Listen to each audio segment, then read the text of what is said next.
армысыздар? Көңіл күйлерің қалай? Бүгін сендерге біз ертек айтуға келдік. Ертек тыңдайсыңдар ма, балалар? Ендеше ертегімізді бастайық. Бүгінгі ертегіміз мақтағыз бен мысық туралы, иә? Ертеде бір мақтағыз өмір сүріпті. Бір күні ол жерде жатқан бір тістен бауырсаққа көзі түсіп, бауырсақ тауып алады. Ол қуанып, ой, қандай керемет, мен бауырсақ тауып алдым деп қуанады. Сол кезде жанына мысық келіп, мысық мақтағызға айтады.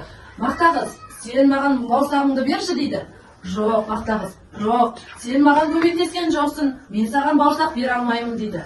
Мысық ашуланып, теріс қарап құйрығын селкеңдетіп кетеді барады. Сонда мақтағыз, мысық, құйрығыңды сен жоғалттың дейді. Мысық, құйрығыңды сен жоғалттың дейді. Мысық құйрығын жоғалтып етікшіге барады. Етікші, сен менің құйрығымды тауып берші дейді. Етікші айтады, құйрығыңды мен тауып берейін, сен маған жіп әкел дейді. Мен сенің құйрығыңды тігіп берем дейді. Жіп. Мысық шеберге жіп сұрап барады. Шебер айтады. Мысық, сен маған жұмыртқа әкелсең, мен саған жіп беремін дейді. Жұмыртқа сұрап тауыққа барады мысық. Мысық тауық айтады, маған тара келсең, мен саған жұмыртқа беремін дейді. Тара келуге ол дарияға келеді.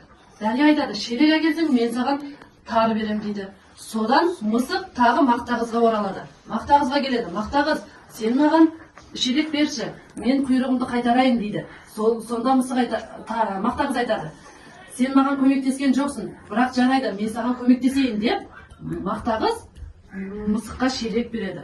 Солайша дарияға барып, мысық тарысын алады, содан өз құйрығын өзі қайтарады.